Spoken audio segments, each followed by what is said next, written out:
We're live. We're already behind. It's Memorial Day. It's Memorial Day edition. Memorial Day edition. Remember, do not say Happy Memorial Day. This is not a. We had a pre-show conversation. And we discussed in the pre-show meeting between Memorial Day and Veterans Day. I had explained to Mr. Molini here the difference between Memorial Day and Veterans Day. Which kind of seems obvious now. It seems very obvious now, the difference between Memorial Day and Veterans Day. Veterans Day is the day we remember those who are still alive. Memorial Day, that's why you don't say Happy Memorial Day. It's, oh, no. We're like, but you could say Happy Veterans Day, right? I guess you can say Happy Veterans Day. I'm not 100% okay. certain on that, but on Veterans Day, yes. You honor those who served and are still with us. Yeah. Today is the day you honor those who are no longer with us. Okay. That's why the highways were empty today. Yeah, I got around pretty quick today.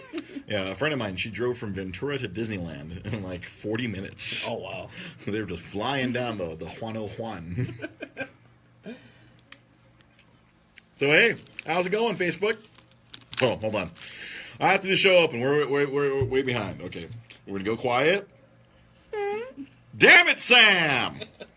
Live from Los Angeles. This is Dre's Geek Philosophy. Or actually, today I should say it's Pete's Geek Philosophy because I had nothing. I've been fighting a migraine all day today. I've been busy at my various jobs all weekend, so I couldn't sit down to think of what the heck we were going to talk about today. Executive producer Sam Zia and I, we were supposed to have a meeting yesterday where we were let's brainstorm some stuff. We ate Chronic Tacos. I'm like, hey, we got to go to this birthday thing. Let's go to this birthday thing and get drunk. And I brought my Switch when we played Street Fighter, and no brainstorming was done. No brainstorming was done. We did not. I'm equally guilty on that. I'm like, all right, hey, let's go get Chronic Taco. Hey, let's go to the karaoke bar for our friend's birthday. Let's go get drunk. Yay! Fuck creativity. But when I put out that post today, I'm not even going to call you the nickname today. No. Pete Molini today was the hero. Much as you said last week, I was the real MVP of the East LA Comic Con. Today, sir, you are the real MVP of Dre's, a.k.a. Pete's Geek Philosophy, as you had a lot of current nerd topics. That had slipped past my mind. I guess I wasn't checking my phone that much between driving and all the other nonsense I was doing the last 3 days. That's a good thing. You don't want to check the phone. Yeah, checking your phone while driving, not unless you're an Uber driver, checking your Uber app, it's not a good thing to be looking at your phone. Making sure I'm dropping off weird Europeans. There was another set of Europeans, but there was no fucking involved. Oh. So I do have a This Week in Uber. All right, nice. So I got like a 2-minute This Week in Uber.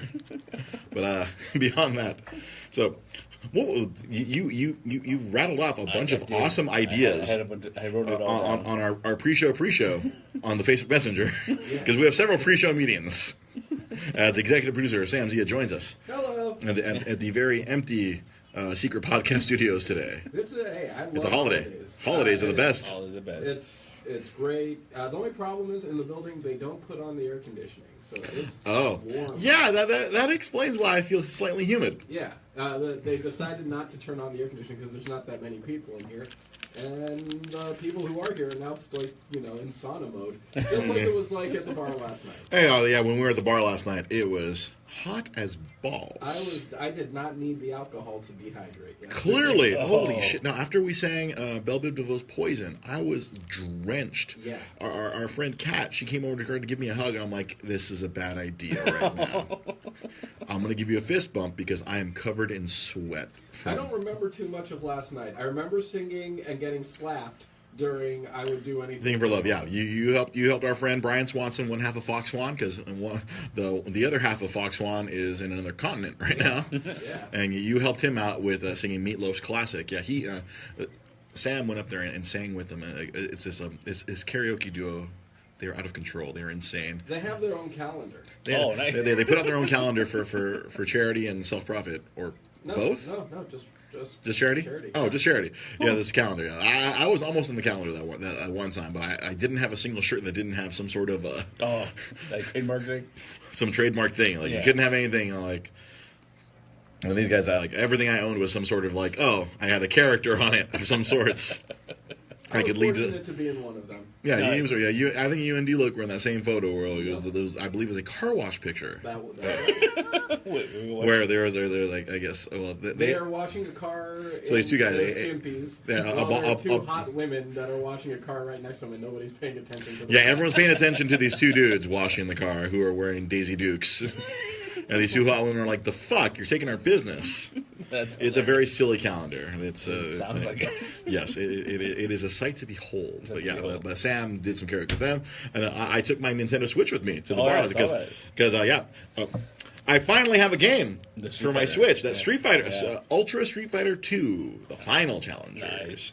That was a game that I literally have to say this is the one game I've been waiting for. Yeah. Because I can finally realize the potential of what I want out of this Nintendo Switch, which is what I did last night. How'd that work out for you? It worked out really well because first of all, I played Sam a little bit, and then I played one of our other friends, Will, and then our good friends Connie and Judy showed up, and Connie and I have an ongoing Street Fighter feud. Oh, a feud. Yes, a feud. No, we throw it down. We throw it down.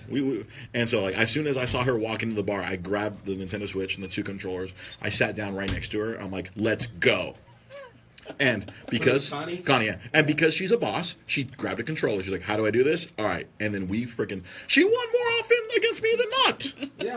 Yeah, I caught around at it. Everybody got me at least once because you know what I have learned, against opponents who know what they're doing, I'm really good against those. Against unpredictable opponents who are just like, I have no idea what you're doing, I cannot contend with that, either through button mashing or through just random chaos. I'm like, I cannot decipher what you're doing. What is happening? You're throwing all the things at me. What? If done properly, no can defend. And that's what kept happening to me last night. I was sitting there like, everyone's like freaking whipping my ass. It's Street Fighter. Like, I was trying not to use my best characters. Like I was actively trying. I kept hitting random so I could get characters who were not in my wheelhouse because I felt if I used Guile every time, that I probably would have pulled out some more victories than I did. Yeah. But I was like, no, I wanted to keep it even or fair, so to speak. Sounds like it wasn't fair to you. Hey, you know what? I was trying to level the skill gap because obviously I've been playing Street Fighter for 30 years. When you think about it, I've been playing Street Fighter for 30 years since I was like in freaking middle school at the supermarket, Food City. I don't know if you remember Food City. I don't remember. Oh, wait, see, that's what the Dollar Tree was before. Oh, okay. Across the street from Old Comic Galaxy. That used to be this supermarket called Food City. And back in the 80s, when every place had some sort of arcade, like a cabinet. Yeah. The old cabinets. Every place. Like the laundromat would have. Laundromat, 7-Eleven. There was a 7-Eleven by both of my middle school and my high school where they would have WWF WrestleFest. They'd have friggin' Killer Instinct. They had Mortal Kombat. They had but the one I always played, even though probably for the first 10 years of it, I was fucking awful. Good old Street Fighter 2, man. Fighter 2, man. That was even Golden Age Comic Galaxy. That very game, Super Street Fighter or that very game, we had that at the old Golden Age Comic Galaxy. I don't know if you were you going to Golden Age Comic Galaxy? Yeah, we had Super Street Fighter because we had to deal with some arcade dude who would bring us random cabinets and and then we got Super Street Fighter. Oh shit, Super Street Fighter 2, 4 new characters. Holy fuck! And if you knew the code, you could get freaking Akuma. Nice. How much time did you waste on that thing? A lot. And to be fair, my boss, good old Barry, he put in a lot of time too. No. But he was a little better than me. It wasn't until later I started playing more fighting games. That's when I actually got okay sometime in the mid-90s, like 10 years later. I was always a Tekken guy. That's right. We had this discussion after the show last week. For me, I've always been into Tekken, and that's coming out this Friday. The new Tekken 7. Nice. So I'm excited about that one. I'm not sure if maybe we'll bring that in one night and we'll play Tekken during the podcast. Oh, you can play Tekken. I am. See, an analogy as I am to Street Fighter, you are to Tekken. I'm like, I love Street Fighter. I don't like Tekken. Like you love Tekken, but you don't like Street Fighter. Oh yeah. See, I am stuck in the previous generation. I love two-dimensional games. No. You're not a 3D gamer. I am not a 3D gamer. I'm an old man from another generation. Well, I'm from the same generation. But you like 3D. No, but I'm weird. But as we've established over 20 episodes of this show now, that we are on episode 20 today, I'm weird. I am unconventional, so to speak. In regards to everything in the world of pop culture and nerdity, and I tend to be against the grain on a lot of things. But I still can't figure out why 3D. Like, what about it is so off-putting? Because every game that has a 3D edition, you're immediately, like, even before you get a chance to touch it, you're immediately judging it as bad. I mean, not every 3D. I mean, I like Kingdom Hearts, but usually the thing that pisses me off on most 3D adventure games is the camera, dude. Yeah. Camera. I can't abide. A lot of times, the camera angle can. I can't abide. Super Mario 64, man. Quote unquote. Oh, this is the best camera. I'm like, it still sucked. Yeah. Still a bad camera. Yeah. Some of them have improved the camera. I know. I played. There's 3D games I do play. Yes, I do on occasion play 3D. But if I have my druthers, I prefer to play a game in 2 dimensions. 2 dimensions. I was never any good at those fighting games at all. Like, it's an acquired skill, man. I don't think I have the reflexes for it, or like. I don't have the reflexes anymore, but I have enough. I have old man grit now. You just have determination. I have this I was good at this once. Yeah. I can still. It reminds me of this book I read. It's like this. One of the few authors I really enjoyed back then was let's see, Jack London. Okay. And like he had this like short story about this old man boxer, and he was like fighting this young boxer. It's like, oh, he was doing well all the way through, but then father time, man. Got him at the very end. Like, oh no, the power he had in his punches in the first 2 rounds, no longer there. And then this young spry boxer kept hitting him. It's like, I don't have it anymore. So maybe that was a little bit of it last night too, where I'm like, I'm trying to play Street Fighter on those tiny little Joy-Cons controllers, and I'm like, I can't do the things that I normally do. Damn you, old thumbs. Old thumbs. 37-year-old thumbs. I saw there's a Facebook post I had made, like it showed up on this day, and I was like, like my generation, everyone who's in their 30s right now, we're gonna have like early onset arthritis because of all the gaming that we've done. We're already working on it right now. I'm gonna have early onset arthritis where like in our mid 40s, all of a sudden like the doctor's gonna be like, you have the hands of a 65-year-old man. What have you done aside from masturbating? Lots of video games. You're gonna need to masturbate more. You switch hands for God's sake. I'm not gonna give myself a stranger. I'm not gonna give myself a stranger. You know, they always give those injuries like name. It's gonna be like joystick thumbs or something like that, right? Yeah. Instead of turf toe, it's gonna be like joystick thumb or D-pad. D-pad. It's like tennis elbow or porn star dick. Porn star dick. Porn star dick. Well played, sir. But yeah, that was our night last night. Played this, and then it was really good. It was a lot of fun. A lot of people kept walking by. Like, I was trying to encourage more other people to jump in, but I don't know. They felt there was some sort of first phone down of the show. We made it 13 minutes, or I should say 12 minutes. We started late. Should I give you some tape? I have tape.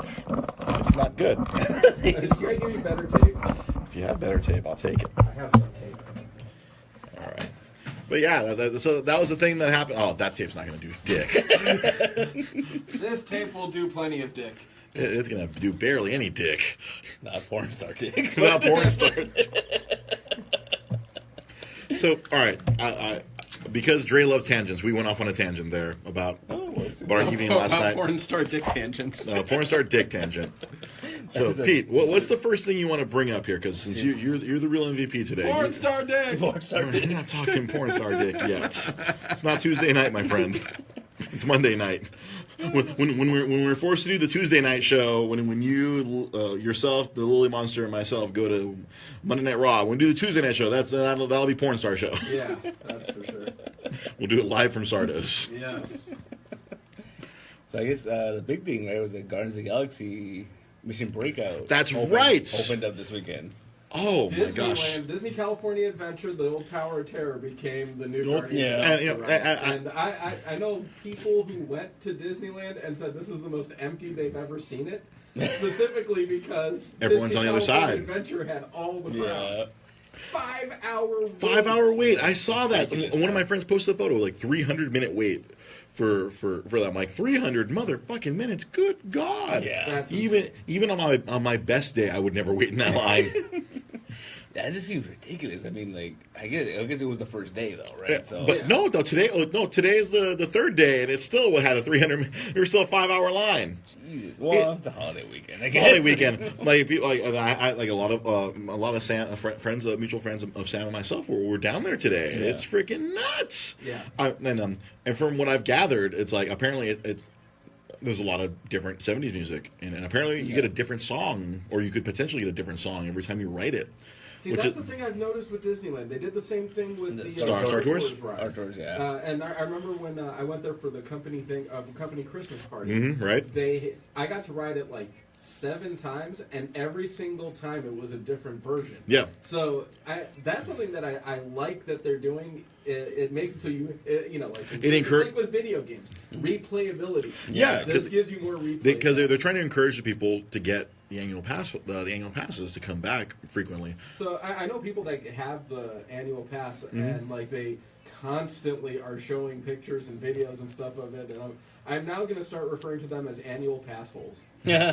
You are not the first person to call them that. I believe that's actually a term that's secretly used internally with Disneyland employees. Really, I had no idea. Oh no, because oftentimes the most annoying customers, as you can relate, the most annoying Regulars? customers The regulars? are the regulars, and you have this giant population of pass holders who show up all the time. I was a pass hole for several years until I couldn't afford it. I couldn't afford to keep it anymore. Like it was, there's no point in me continuing to have it if I wasn't going, and I couldn't afford to cough up, however much I'd worked it out to like $80-$90 a month. That's crazy.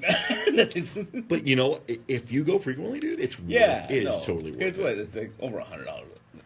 It's $100 a day over. It's nuts. But because before back when I worked at Nintendo, take a drink, and I'll take a drink too.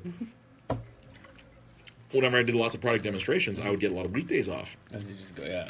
And then I had our friend of the show, D-Loke. He had an annual pass as well. Our other buddy Tom Rummel, there was 3-4 of us, and then we'd all coordinate our days off because I could pick my day off. Yeah. I'm like, all right, when are you guys free? All right, let's go. And me and D-Loke, we used to go 2-3 times a month. No, that makes sense. And then when you have a pass, you go 2-3 times a month. It's totally worth it. And I have to want the free parking, so I'm not paying $18-$20 in parking. I'm like, it all worked. Logistically, it all worked out in my head. We'd go down there for a few hours, go to California Adventure, get a few drinks in us. Walk around and just it's a very I would say it's a very relaxing experience when you don't have that pressure. That's what I would always tell people about that annual pass holder thing. It's like it's so much money. I'm like, but you're not buying. Yeah. What you're buying is peace of mind. It's like when you buy that one-day pass for $100, whatever it is, $120 to $140 now. It changes by the day. The busier the day, the more expensive the ticket is now. Now they have that tiered pricing now.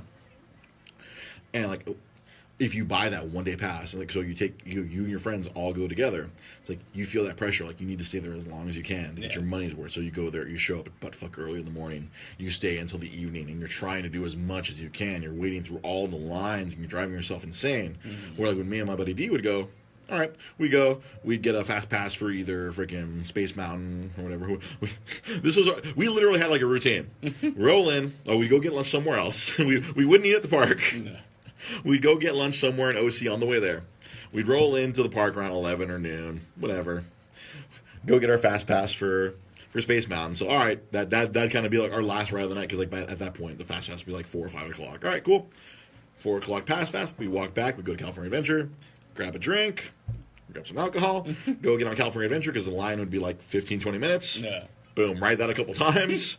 We'd be fuck yeah, this is awesome. We'd go sit somewhere and get another drink. Go back to Disneyland. Maybe see, all right, we check the line weights. All right, which is the shortest line? All right, let's go over there. Let's go Big Thunder Mountain or whatever. Oh, let's go bobsleds. Whatever. Or whoever we had with us, because we usually have a random person who also was a pass holder.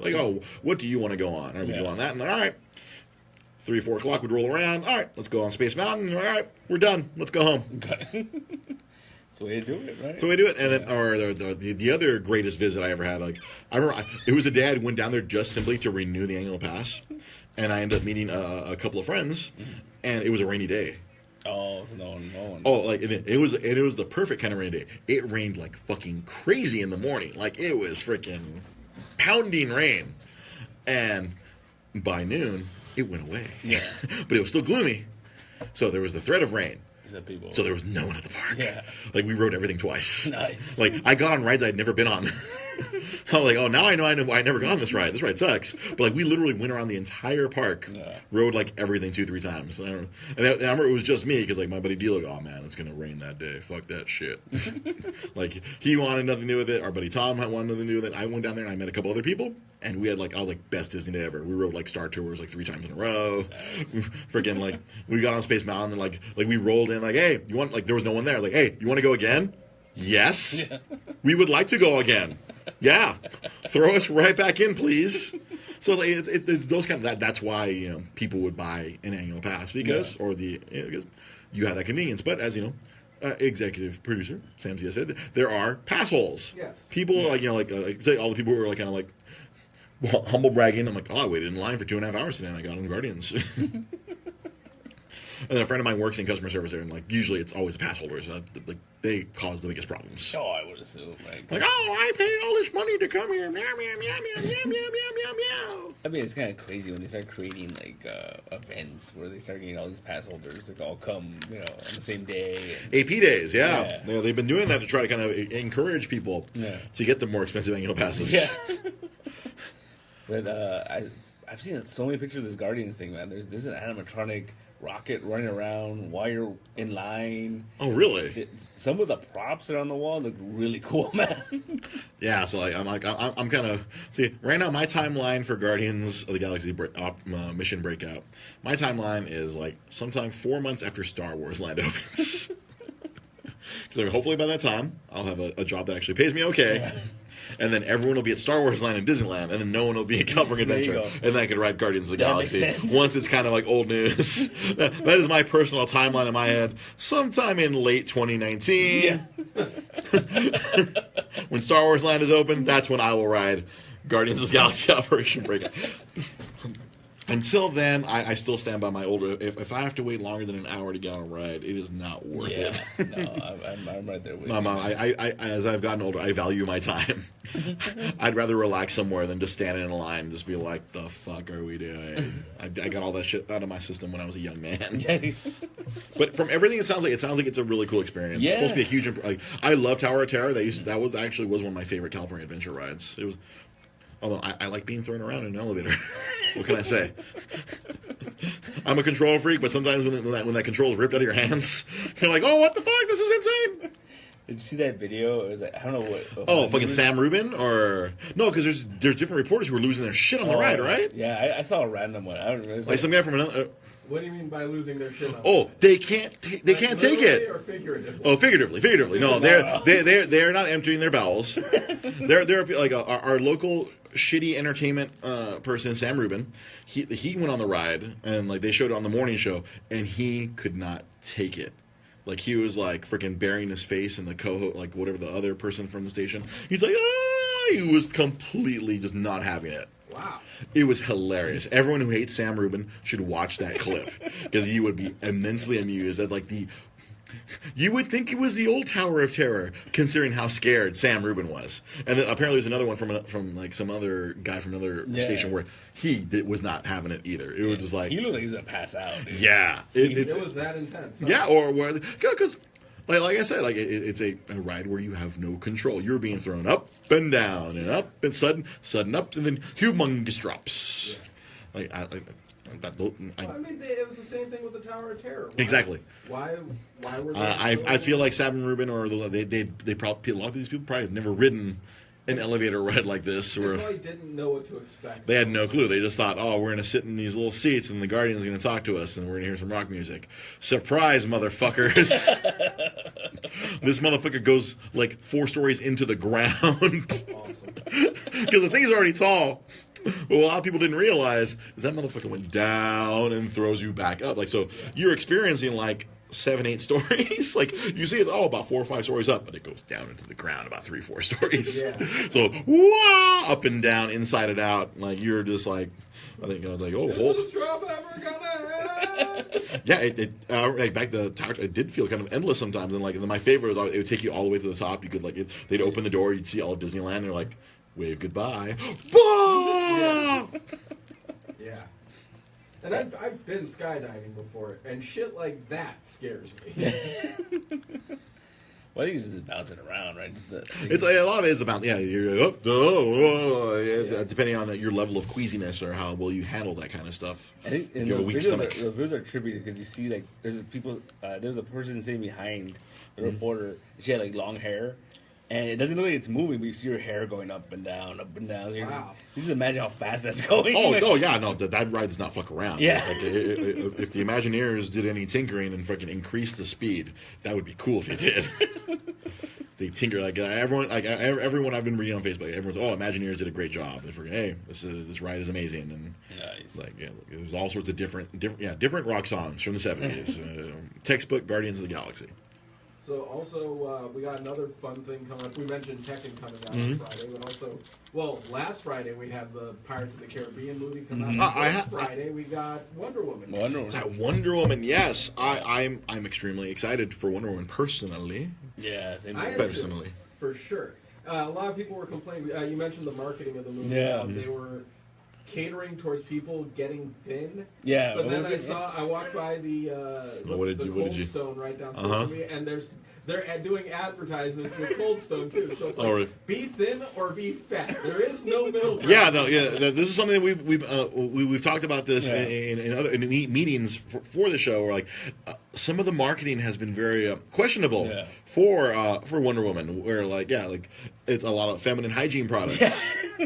And then what was it? For a while, there wasn't any commercials. There wasn't any previews. And I saw on Facebook Jimmy Palmiotti. He was saying, "Oh, this was a smart move by Warner Brothers because all the advertising, it's all Guardians. Like they waited until like I don't know if this was their marketing move or like because I was speculating, Warner Brothers doesn't really care. Like, they're like like we're a big evil corporation. We don't care about this woman movie."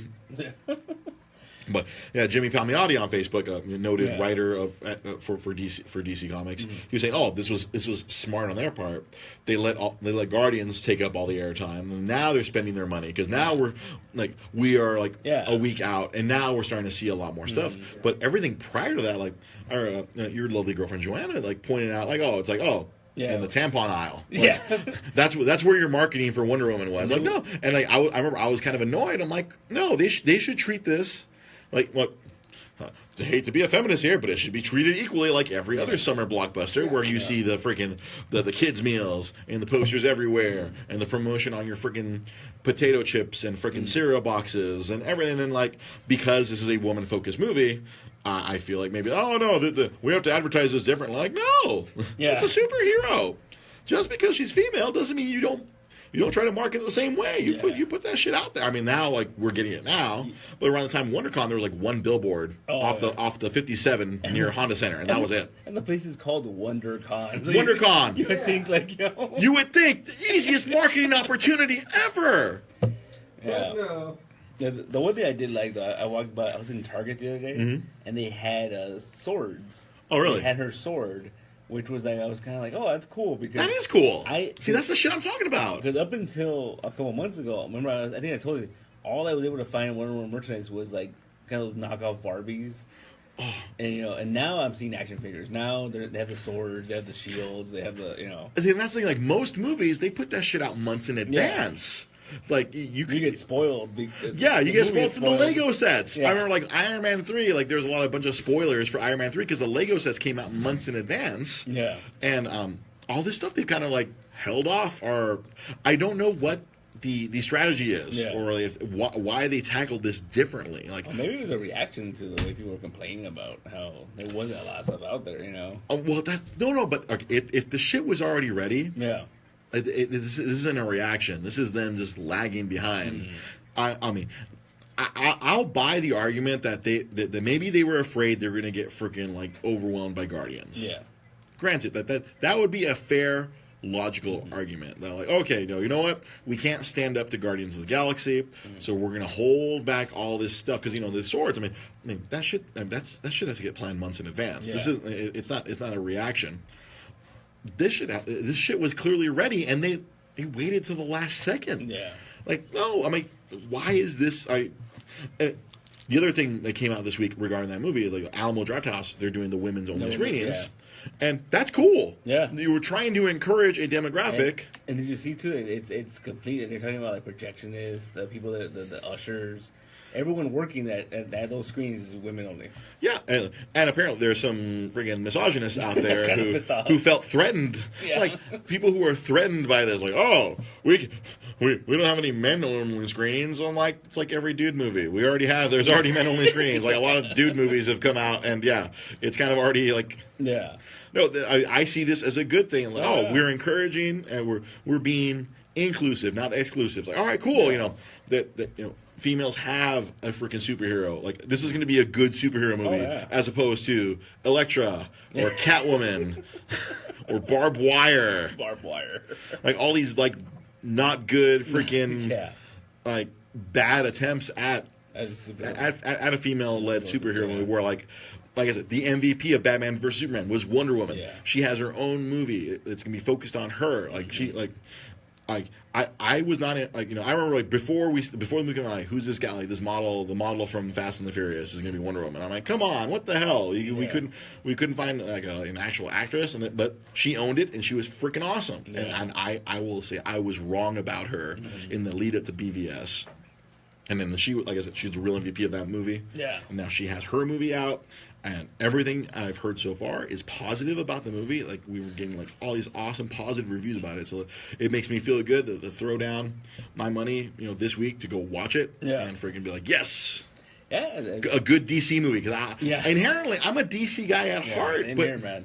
Like that's the stuff I read as a kid. The movies are hard. The movies have been rough for a deal. It's like Marvel's been knocking out of the park with the movies, and then DC's been kind of like, outside of the Chris Nolan Batman movies, everything else has been kind of like okay to not great. Yeah. Yeah, it's been getting really positive reviews, so I'm hoping because we knew from the get go that the BBS was really bad, and early reviews were already like.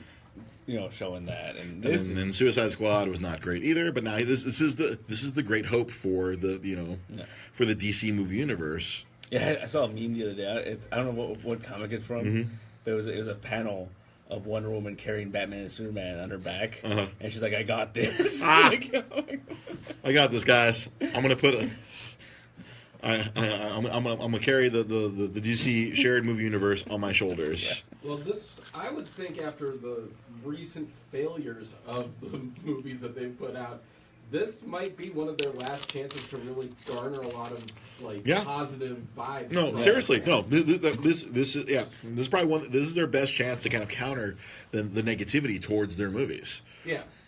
So.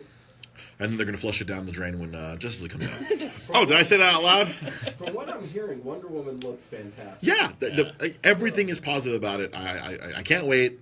Can't wait to freaking just like consume that movie and just be like, yes. Yeah. I can't wait to like Wonder Woman's theme is one of my favorite. Bum, bum, ba-dum, ba-dum, bum, bum. I gotta say also, I have Lily in my life, and and I have my nieces as well, and so they're gonna have a positive superhero role model for them. Like, they don't have to wait for Captain Marvel in 2019 to get a positive female it's something superhero. Because like my nephew Max loves all of the comic book movies that are coming out, and the girls are like, whatever. This is the first time that I feel like, all right, I'm bringing the girls with me. We're gonna go watch this. Max is coming too. I'm sure he'll love it because he loves comic book movies. Yeah. But this is the first time that my nieces and my little daughter, they're all excited about this. This is a big moment. Yeah. This is a big moment because before, like, I feel like the way you would get women to watch a comic book movie was, hunky guy, or I hate to be, stereotypical, but like, hot guys. Yeah. It's like, Captain America's so hot. Right? Oh, Robert Downey Jr. Oh my gosh, he's so cute. Oh, Thor. All the women melt for Thor. Star-Lord. Peter, skinny Andy Dwyer. Star-Lord.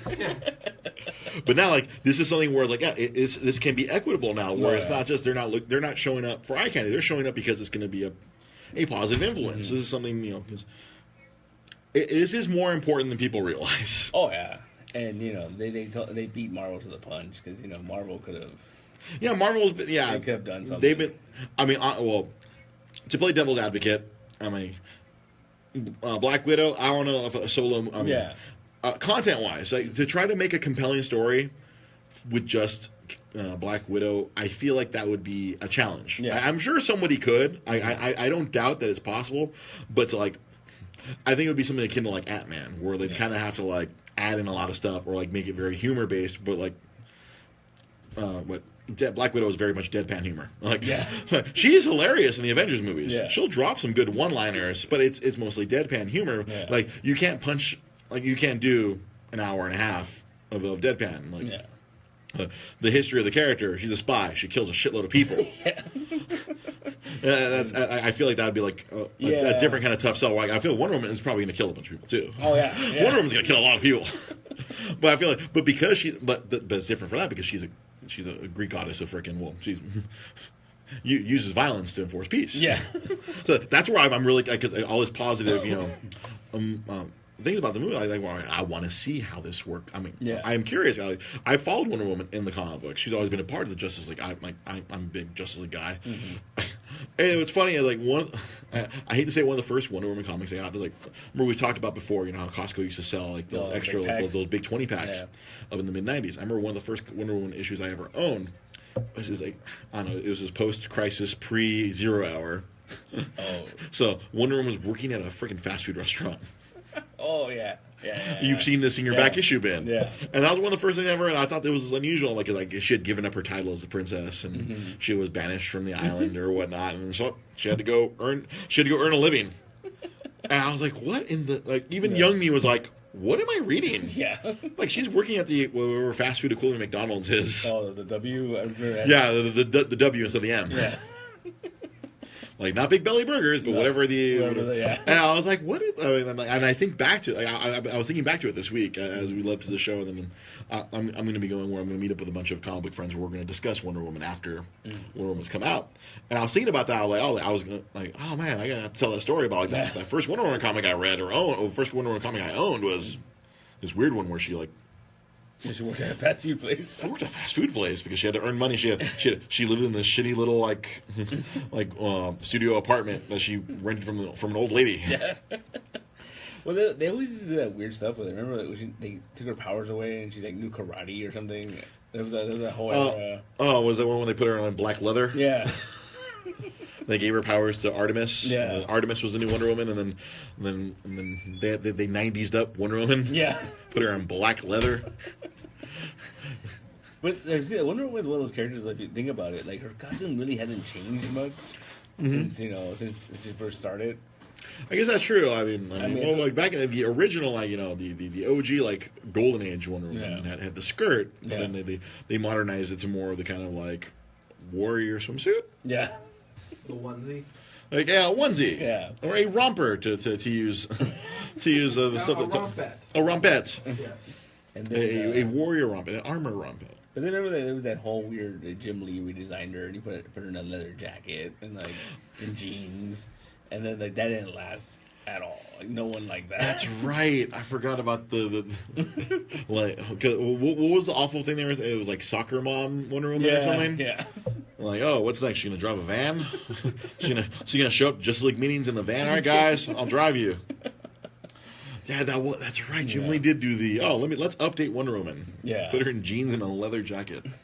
But for the most part, like they always go back to the original costume. Yeah, it's kind of iconic at this point because the character, much like a lot of the DC characters, been around for 75 years. Yeah. I have to say, least, at least 75 years. The character's been around. It's kind of iconic, and now that we're finally, and is that.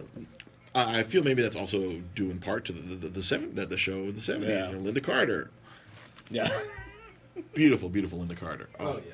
You see all those pictures of her at the premiere? Oh, really? Yeah. Any pictures of her and Gal Gadot standing together? Oh, that's pretty awesome. history Guessing and the there's gonna future. be a cameo. It has to be. There has to be a Linda Carter cameo. If there is not a Linda Carter cameo, then they have failed. I mean, the Lou Ferrigno cameo in the Hulk made me very happy. I need to have. Thinking pizza delivery? Linda Carter. Okay, oh, thank you for the pizza. Yeah, Linda Carter has to be in the movie Yeah. some way, shape, or Has to. form. Yeah, exactly. Man, she's the first person to bring Wonder Woman to life. To life, yeah, because that was, there was 3-4 seasons of that show. I know that show was a big influence on a lot of females like my age or slightly younger. I know that was a big influence. Yeah, I grew up watching that show, just like I grew up watching the Hulk. Yeah. Like all of this stuff. That's why I was so happy that they had references back to the To those shows, right? They better have a Linda Carter reference, just It's- to tickle the people who grew up. It's a little Easter egg for those early '80s. Easter Yeah. egg for those who know, for those on the inside. Are you watching Supergirl? No, I haven't. Linda Carter's the president in that world. Really? Yeah, she's come on like 2 or 3 episodes, but yeah. Oh, that gives it. I mean, like, what I watched. That's kinda badass. Yeah, that's pretty badass. Like, I mean, they already had me in with the fact that they brought one of my favorite DC characters, Martian Manhunter, as like a core figure in the show. It just, I haven't. Last year I didn't watch it last year because of the movie challenge, Yeah. and honestly, I have pretty much like written off all the CW shows at this point. I caught a piece of the Flash the other day, and I saw like, Future Barry and Current Barry, they're like working together now. I'm like. Yeah, I'm kind of done. Sorry, CW verse. You lost me at some point. Now, maybe I'll watch it at some point on Netflix in the future, but This week, it's all on Netflix, man. it's all on Netflix, right? You were telling me the Yeah. other day at the comic shop how like everything, After a week after a week finale. after it's over, bam, they throw all that shit on Netflix. Wow. So I can get up to date and I can erase all of it from my DVR. Yeah, but they did this cool promo for Wonder Woman on Supergirl where you see her walk in, they're just showing the boots, and they're playing the Nancy Sinatra song. These boots are made for walking. Yeah, but then you see like Linda Carter is hanging out, and then you see it's Supergirl wearing the Wonder Woman boots. Ha! And so it was kind of cool. Like, I will have to go on the tube of you and see if I can find that. Yeah. That seems like it would be quite amusing. But they're really pushing it now, man. Like Wonder Woman is. I mean, they waited to the last second to hit the gas on this stuff, Yeah. but Well, because I think this Saturday is Wonder Woman Day. I didn't know that. If they did try to compete with Guardians of the Galaxy, I mean- it's an established IP versus one that everybody already has negative feelings about the company going. about DC, yes. So they It- are making the right choice by not mixing it up with Guardians. All right, yeah. at this point. If that is the motivation, I can accept that. If that is their logical move, but me, I'm being pessimistic and thinking it's like freaking like, oh, women are not going to care about this movie. Oh, no, guys aren't going to care about this movie. Oh, we're just putting this out there to see what happens. I'm being pessimistic because after working a year in the movie business, I've seen nothing but negativity. Let's see what we've had to, the examples we've dealt with in recent memory. I'm- The female version of the Ghostbusters was immediately That's banned true. before it came out. I know, that's what I'm- because nerds didn't want to see the women take over those roles. And it was lame. That idea is lame. If it's a good movie, it's a good movie. Yeah, right. Freaking see it and don't hate and judge on that. But I get the feeling maybe some of the studios are concerned that Of there's going to misogynistic be- nerd yeah. backlash. male nerd backlash. Yeah. Well, not male to misogynistic nerd, who are insecure nerds. Yeah, exactly. But I mean, I feel like not Not every nerd is insecure. no, not just that. But I'm saying like I think it's like it's not just women that like Wonder Woman. I mean, you just say it yourself. You're a big Wonder Woman guy. Yeah, dude, friggin', there's been several awesome runs Yeah. in the comic books where it was like friggin', who was it? It was Azarello. the Brian Azzarello run. That was freaking amazing Yeah. when they freaking worked in all the Greek gods. It Yeah. was freaking awesome. And there was another run before. It was like George Perez, and I forgot who was writing it. Oh, Or was it John Byrne? It might have been. Like there was a great run in the 90s. Like I remember she fought Doomsday. Yeah. Like the dude that killed Superman, she fought him. Yeah. She freaking stood up to freaking like just like in the movie. She fought Doomsday and stood up to him. Yeah. Why? Because she's a goddamn freaking Greek goddess. And even as early, I mean, even as recent as was it the Superman Wonder Woman book when they were like dealing with their relationship. Right. And that's like one of my favorite books. Like it's such a good read because you have this whole thing where Because they did in the comic book where they put Superman and Wonder Woman in a relationship. They kind of like kind of erase the whole Superman Lois Lane. Like, hey, Yeah. he should have a girlfriend that's the same power level as him. Yeah. One of the great choices in the New 52. I'm being sarcastic. But see, that's the thing. I say that could have been really bad, but that was such a good, well-written book. Oh, it was a good book. Okay. And then, but then Rebirth like erased all of that. It never happened. Comic book life, dude. It's it is hard to be a comic book fan sometimes. Yeah. Trying to introduce new people to it. Like you just, oh yeah, everything that we just told you, yeah, they just erased it. I said, fuck it. But see, the thing is with that book, when they announced that book, and I remember thinking like, oh, it's gonna be like their romance book. I was thinking, I don't know about this, and it ended up being my favorite Superman book. Oh, really? Superman and Wonder Woman, it was actually really good. Interesting.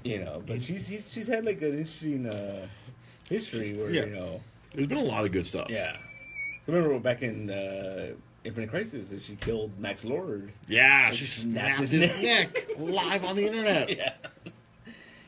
I think it's like it's always a thing. Like they don't. I feel like sometimes they don't know what to do with her because she's not, straightforward like a Batman or a Superman. Whereas, like, no, I don't kill. It's like, no, like, I am a warrior. Yeah. Sometimes you have to spill blood in the Yeah. name of peace. And I'm like, I'm going to spill some motherfucking blood. Yeah. Like, y'all have your batarangs and your cute things. I have a sword. Yeah. I'm going to cleave a motherfucker in half. Like, I will not be surprised if we go watch Wonder Woman and she cuts a motherfucker in half. Yeah. It might be some like clay thing, or maybe not be a person, but she's gonna cut something in half with that sword. Someone's gonna die. Yeah. And then the one fight scene they keep showing in the trailer is she's just like cutting through dudes. So I was like, yes. Yeah. Just sliding on the floor or whatever, and like knocking people. Yeah. She's having the equivalent of that Batman fight scene from Batman vs. Yeah. Superman. We're like, oh, this is her. Like, I'm gonna run through a bunch of dumbass. Like, well, she's running through Nazis. Oh, we're gonna see a Nazi get cut in half. Oh yeah. We have to see a Nazi get cut in half. We gotta. I need it now. Now that I've thought of it, I need some Nazi just get freaking this like meet the wrong end of her sword. meet the pointy end of the sword. Ah. Yeah, it's gonna be pretty intense. I mean, he said she's like a warrior princess, man. Yeah, she's a warrior, dude. Yeah. She's a warrior first. Yeah. Enforce peace through violence. So yeah, I forgot who. There was a writer who dealt with that so well. Was it Greg Rucka? Greg Rucka did a lot. Yeah, like, or like they really went in depth into that whole like, oh, that she's a walking contradiction. Yeah. Like she's this warrior who's supposed to be like, oh, I'm trying to bring peace to the man's world, but watch me beat the shit out of everyone. Like she's a bit of a contradiction, and that was a plot point in one of the. It might have been the '90s where like, oh, where the people in Themyscira said, oh, you failed your mission. Like you have not brought peace at all. You can't be Wonder Woman anymore. You failed. You're just chopping through dudes. Like all you do is fight. You join these Justice League assholes, and you go fight cosmic things. Like you're not bringing peace at all. Yeah. As I feel like some writers have done that, where they've dealt with the whole like, oh, she has a mission of peace, but yeah, sometimes shit goes down. Like some motherfuckers gotta get. They're gonna catch your hands, man. Someone's gonna catch these hands and these bracelets. Remember, they even played up on that. Remember the Just League cartoon? Mm-hmm. There was that one episode where she just like, everybody wants to fight all the time, so fuck it, like Yeah. That was another great depiction of Wonder Woman. That amazing Justice League cartoon. Mm-hmm. Oh my god. Because they played with that where she joined she had just come from Themyscira and she joined like at the first episode. So I guess that's interesting that they made her the kind of the weirdly the audience surrogate. Yeah. Because there's always in all these shows there's always that audience surrogate, the person who's like, oh, I am new to this. Like my point of view is now the same as the people who are watching this show. Or like Wonder Woman was the audience surrogate, where she was new to this world. She had to learn everything of the world. Like okay. Superman, he's very strong. Batman is an asshole. Yeah. Flash is a flirty dick. Yeah. Like she was the audience surrogate, and that show, I thought that was something very interesting where they took an established character and made her the new person. Yeah. But of course, over the course of the show, she became. Yeah. They kind of like slightly like, all right, we'll just make her normal Wonder Woman. Yeah, just regular Wonder Woman. Normal like badass. I know everything. I'm gonna fuck everything up. Wonder Woman. Because she kind of was that from the get-go, right? That she's like, Oh, because that. Yeah. Oh, yeah. She wanted to fight first. Yeah. It was fight first. Yeah, because I think Jeff Johns kind of took that same approach during that New 52, where she was like, I don't know anything about this world. What is this ice cream? This ice cream is amazing. Oh, look, aliens. Ah! I'm gonna fuck up some aliens. That's what she did. Like, like her freaking human handler was like, oh, this is ice cream. And she was having ice cream, and then aliens showed up and they fucked up. Like, they messed up this man's ice cream stand. Pull out sword, kill aliens. It's like, no, that was wrong. Boom! I love this new ice cream, and you've ruined this man's business. Bah, chopping through parademons. Yeah.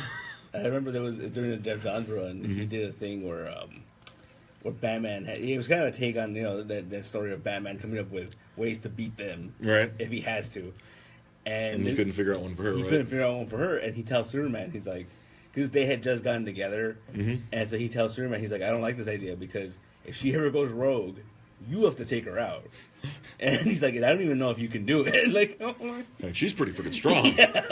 She keeps saying she's like from a god. I don't believe in God, but she's pretty fucking strong. Yeah, because you remember in the Mark Waid run when Batman had all those plans to take them out. What was his? Remember, it was like make her constantly be fighting. It was some weird thing he had to like. Trap her in this virtual reality where she would like fight endlessly. Yeah. Now, they freaking like this. Like putting on a helmet. Oh no! Well, in this case, it was like because it's the world of comic books. Oh, it was like this microscopic bug that could just go into her ear, and all of a sudden, like it'd go into her ear, get to her brain. All of a sudden, she's like, oh, she's fighting this opponent who's like, oh, this opponent is my equal. What the hell? And like she'd just be fighting herself to the point of freaking exhaustion or yeah. Yeah, there was this Justice League story where Mark Waid wrote where Batman had a contingency plan to stop everyone, just in case if we were ever mind controlled or anyone turns bad, we can stop everyone. And then somebody stole it. And Ra's al Ghul stole it and used it against the Justice League. That's pretty funny. Yeah. But that's what I'm saying. Like that's her instinct because like his was like, oh, we're gonna have her fight till she passes out. Or, fight her. She'll fight to death. Yeah, she'll fight to either pass out or fight herself to death. That was the only like in the comic book. That was the only thing. Mark Waid in his run, like everyone else, like oh Superman, kryptonite, easy, piece of cake, kryptonite, wuss. Some little green rock can fuck you up. Like Martian Manhunter, matches. Aquaman, fucking sand. Just throw him in a desert. Yeah, fuck him. Pretty much, right? Yeah, no water, dick. Good luck. He's gonna teleport you to the desert. Middle of Sahara. Let's see how you deal with that, buddy. No fish to command over here. You're useless. Welcome to sub-Saharan Africa, bitches. Summon a whale now, motherfucker. Good luck finding a wildebeest. Yeah. Wildebeest. Yeah, the whole. Didn't they even do one of the? Wasn't one of the Justice League animated movies kind of like based on? Was it like Justice League Doom or something? Doom, yeah. Where they kind of like took that story and said, "Fuck it, let's animate this shit." Yeah, sort of, but they changed it up a little. But well, naturally because they changed up the Justice League. Yeah. But man. Because it's a Wonder Woman, I'm looking forward to it. Yeah, I want this movie in my life. As soon as they announced it, after Batman vs Superman, I'm like, I want it. We'll probably do our the Thursday night place has now changed. Yeah, no, we don't have to wait in line anymore. We don't have to wait in line, but were you able to acquire tickets? Oh, I got tickets. You got tickets. All right. We're set. So Pete and I are set for Wonder Woman on Thursday night. Excellent. Awesome. Pete, I, and then whomever else is joining us from our normal Thursday night crew for movies. It's weird now. We don't have to stand in line. I know. Because that was a weird thing for, what was it, Guardians 2? Yeah. Like, the theater had changed from, normal, seat yourself to, all the seats are assigned now. Like, what the hell? Yeah. Like, we weren't used to this. Like, for years, going all the way back to friggin' like Avengers, like, you go in line. Pete's girlfriend would wait in line for us early. She'd go she'd freaking take one for the team. Yeah. And she'd show up early as fuck, so she'd get a good place in line. And then we'd all as we all got out of our jobs, we'd go meet her, bring her food. Yeah. We're gonna help refresh her. But this time around, This time we're like, we went to go eat, and then the restaurant closed, so we had to leave. yeah, we go to this pizza place that he'd always go get pizza from and bring to the line. Like, oh, let's go to the place and get pizza this time. And we're sitting there and like, this is weird. Yeah. Like we didn't like this was like 5 years of like, oh, we knew what we did. Like I bring a phone charger and like we were gonna sit in line outside for a few hours. Yeah. And we didn't know what to do. We're like, all right, then we end up going to move your car. Yeah. And that's when I did the video. That's when I did the Facebook Live video of like waiting in line for Guardians, or not so much. Yeah. We walked all the way to where you parked your car, and then we drove the car back close to the theater because the 7 o'clock showing of Guardians was out, and all these parking spaces opened up. Nice. So it sounds like the theaters have kind of are doing a better job of managing theater rush. Yeah, dude, it was weird. Yeah. It's like, I mean, the theater itself kind of upgraded. It's a bit of an older theater. They've constantly done the upgrade. I remember prior to Avengers, they had just done the stadium seating thing. Yeah. And the guy was like, what, 2012, 2011? Yeah. I forget when. They were bragging about their speakers this time around. I know, now they got a fancy Dolby digital speakers. Yeah. Like the old Tiny Toons Adventures, the audience is now deaf. Yeah, I live above a movie theater, so every time there's an opening for anything, I just deal with the traffic. Oh, because it's a pain in the ass for you to get in. Because you have your own parking space, but you still have to fight through all that nonsense. Yeah, it's insane. Oh, yeah, when I was trying to meet with you yesterday over where you live, I was like, I attempted to go into the underground parking, and I was like, oh, fuck this. And I went over to the parking structure and parked on the third or fourth floor, as we were confused last night. And it's all because right now it's because of the Pirates of the Caribbean. So are you guys? I've heard good stuff about it. I've heard this is the best of all. I waited to see part 4 till it came out on Blu-ray. I mean, Yeah. maybe I'll go do this one at the $5 theater, or maybe I'll do it at the $2 theater. It looks interesting. I just, it's. I like Javier Bardem, aside from the fact he looks like my biological father. Well, in this movie, he doesn't look like my dad, but sorry. I know. So ever since No Country for Old Men, Javier Bardem has looked like my dad. That's pretty funny. Yeah, Really like 70s, like that 70s look. Javier Bardem, he looks like my father. Wow. Like if you want to see what my dad looks like, pop in No Country for, or just Google image No Country for Old Men. You see Javier Bardem, and that's what my pops looks like. So I guess back then or now? No, back then. No, Okay. he looks like the last time I saw a photo of that missing gun man. He looks like Santa Claus now. It's like that motherfucker got to keep all of his hair. Oh. But he went all gray. Like I'm starting to go gray in the goatee slowly, and I'm sure whatever grows out from the sides here is going gray a little bit. But I have my hair and it's all starting to go gray. It really is. I'm starting to fall out for me. It started falling out. well, you're taking showers and you see it on the ground. Oh, That was me when I was 17. Oh. No, but now, like as soon as I had the kid, that's when it started really. Oh, you got the children's. Yeah, it's not like I even feel stressed out. This kid's badass, Yeah. I feel like you kind of hit the lotto with a little Super Kami JoJo there. Yeah, Super Kami JoJo's badass, but still, I mean, you're Yeah. a parent, so you're gonna. No, naturally you're responsible for a tiny life, Yeah. which cannot take care of itself. He's in Utah right now. The tiny light of your life is far away from you. Yeah, and I miss him. I know, I'm squeezing the little bugger. I know you're a little dude. You're Yeah. normally used to seeing him every day, and all of a sudden I'm like, oh, Yeah. you do not has. Yeah, he is a little squishy one. He is so much fun. I recommend Parenthood to people. It's a lot of fun. I will politely pass at the moment. The young 26-year-old Dre was already in gung ho, but now 37-year-old Dre was like, nah. I can as my favorite quote in regards to that, I can barely take care of me. Oh, I am doing a marginally bad job of taking care of me. I cannot imagine me like, oh, I got to change this shit machine.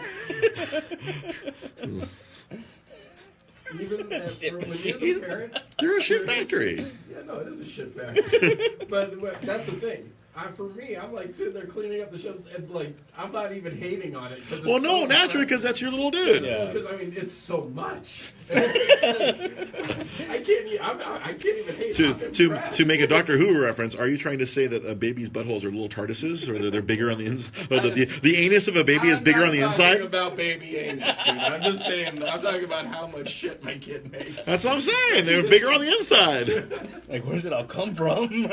It's like the little guy is like fucking like 2 pounds, friggin' 3 ounces, and yet he is taking a full pound shit. It's like that's half your weight, kid.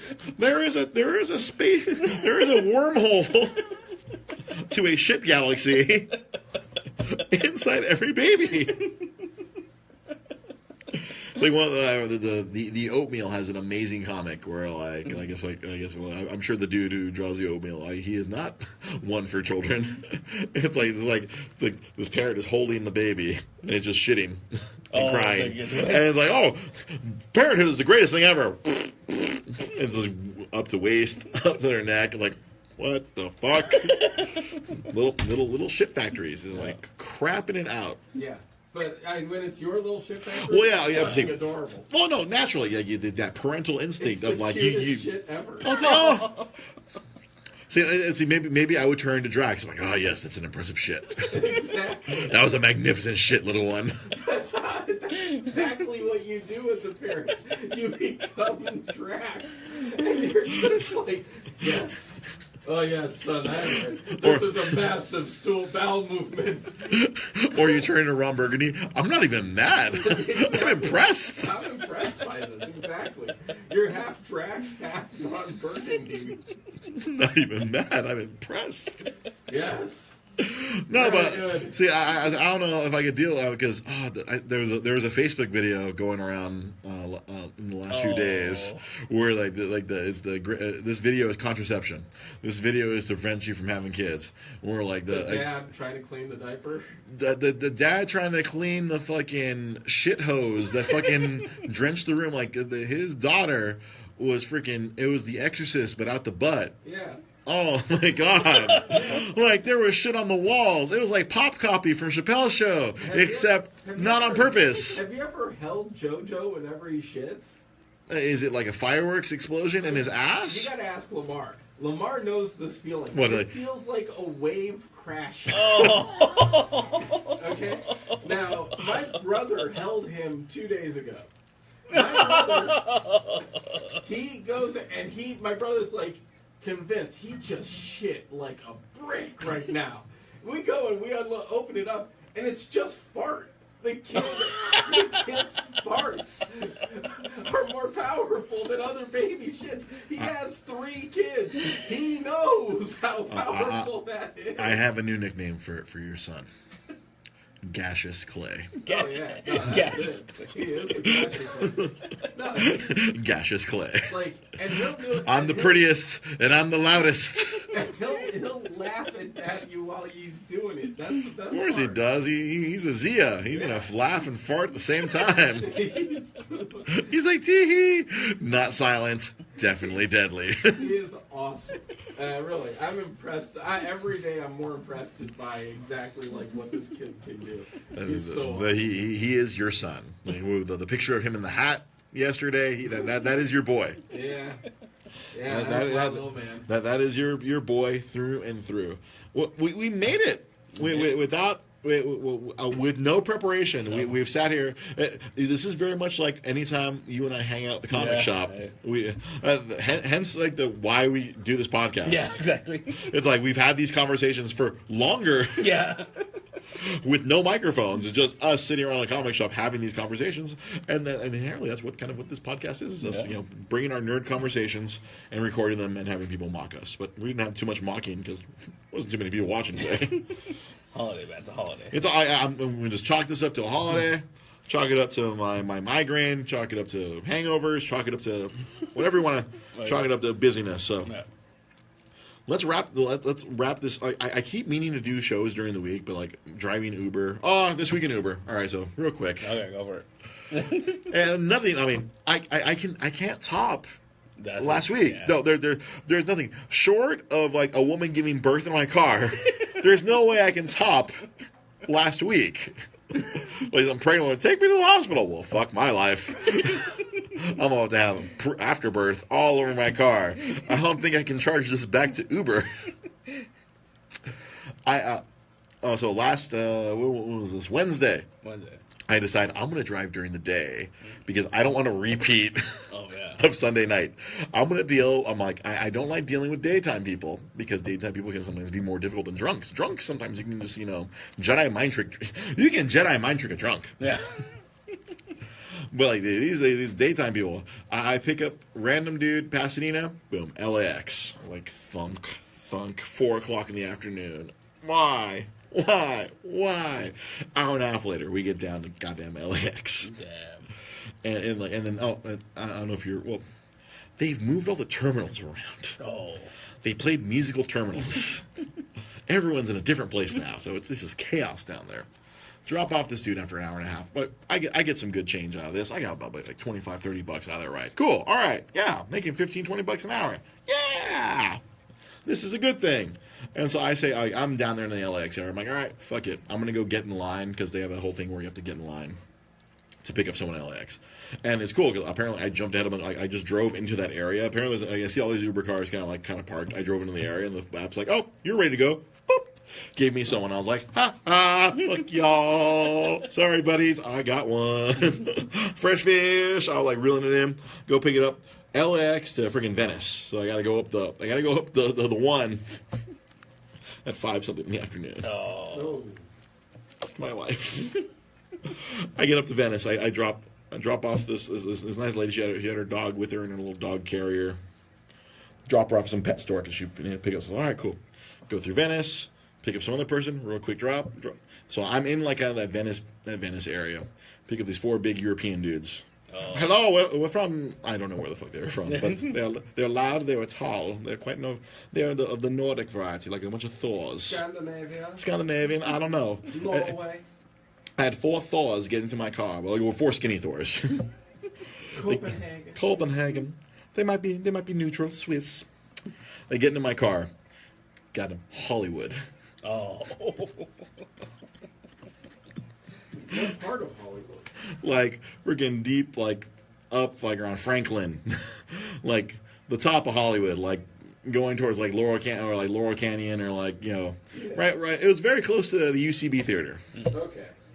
So almost going into Los Feliz. I'm like, oh, why? I'm like, all right, guys. I hope you're ready to sit in my car for 2 hours. You're like, of course, the GPS takes us right to the 10 freeway. 30 minutes trying to go 1 goddamn mile. Oh my! And they're like, "Is LA always like this?" I'm like, "Yes, you are in Los Angeles. It sucks." It's always like this. I'm like, you know what? I can excuse you guys. You had no idea. You're not from here. Try to call an Uber from freaking the west side to get to the east side of LA. Yeah, we're gonna be sitting here forever. And we just sat there on the 10, like it was the start of the 10, right there at freaking near Santa Monica, like. Fuck everything. Quick question: were they fans of '90s R&B? Oh, they had to be because I wasn't changing it. They didn't complain. There was no complaints. Oh man, but the worst part, it was mostly slow jams. So I'm sitting in the car, almost falling asleep. Yeah, look at the traffic. It was fitting. It was quite fitting. Bunch of slow jams, sitting in traffic. And then eventually we get off the freaking. We transition 10 to the 405. We get off the 405, the very first thing, Santa Monica Boulevard, and we work our way across slowly but surely because we had spent the first 45 minutes on basically 3 miles. Oh man. Good God, I shut it down after that. I did 3 rides. I made like $80 and 3-4 rides. I'm like, you know what? That's kind of a good thing. I'm going to take this and I'm going to stop today before I have someone. Oh, LAX at 6:30. No, why? Why do you hate me, Uber? But I guess I don't know. It's just a symptom of the problem. Now wait, did any of these 4 European gentlemen give each other hand jobs? Thankfully, no. Fuck each other in the Nah, backseat? they all the slow jams put them all to sleep. I felt like I had 4 giant Norwegian babies in the car. They were listening to "Sweet Lady, Won't You Be Mine," just like They all, at various points, they all knocked. The one who was sitting next to me, he was kind of like asking about various things about California and LA. That he succumbed to the slow jams as well. Thankfully, I did not succumb to the slow jams and fall asleep. I wanted to. I was like, fuck everything. I'm like, this is what I don't want to experience when I'm in Uber. Bringing endless. That's why I usually Uber like after like 8 or 9. It's like, oh, freeways are relatively clear. Yeah. Streets are clear. I can do all the illegal U-turns I need to make when you're an Uber driver. But that was this week in Uber. Nothing too. It was stressful in a different way. No. It was stressful in the traditional way. The traditional Uber way, not in Europeans fucking each other, friggin' drunken white women. Where's my phone? Did you get nervous when you saw the 4 Europeans though? Like, are you like shell shocked when Europeans? No, like, no. If it was 2 drunk Europeans, then I would have had a freaking like non-flashback. Like, no, are you horny? Are you thinking about being horny? Have you fucked recently? Are you planning on fucking? It's gonna be a whole questionnaire. When I see 2 drunk Europeans trying to get in my car, I'm like, do you plan on fucking? I hope you don't plan on it. I'll allow a little bit of foreplay. We are not going to allow 5 play. But as soon as you try to start to ride his dick, you're done. I will freaking run in, Captain Cock Block. I'll open up my shirt instead of an S, it's a CB. It's like a shield. It's a shield instead of a Superman. With a rooster on it. It's a shield with a rooster. Captain Cock Block. No ass will be had in this Honda Civic, sir. No.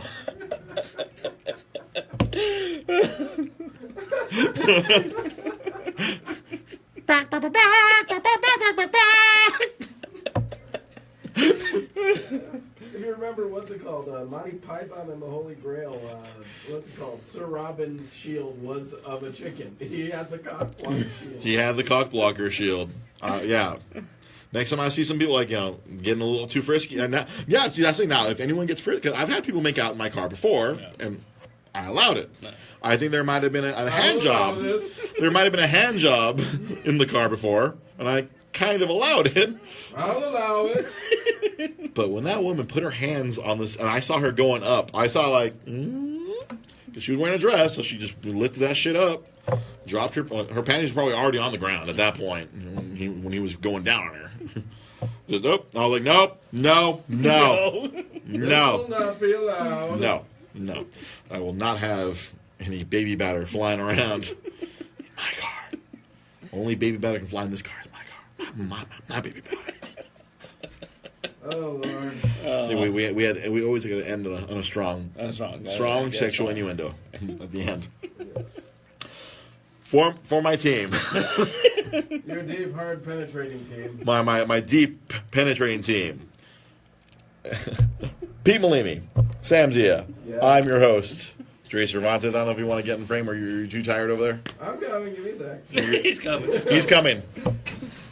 On the way. So, all right. For my team. Hi. I'm Dre Cervantes. Sam. Pete, Welcome to the show. Dre. Thank you for listening. Thank you for watching. At SamZ570, at Nostalgic_Comics, at DreGP Podcast, yada, yada, yada, blah, blah, blah. Holidays. Yay, holiday podcast. Hope everyone enjoys this. Have a good night. I love you all. What the stuff I usually say? Yeah, freshly shorn head. Freshly shorn. Like Dr. Evil. Like Dr. Evil. Your head is like Dr. Evil's scrotum. Freshly shorn. What was the line from the movie? There is nothing quite like a freshly shorn scrotum. It's breathtaking. It's breathtaking. This is Dre's Geek Philosophy. Have a good night. I mean, freshly shorn scrotums.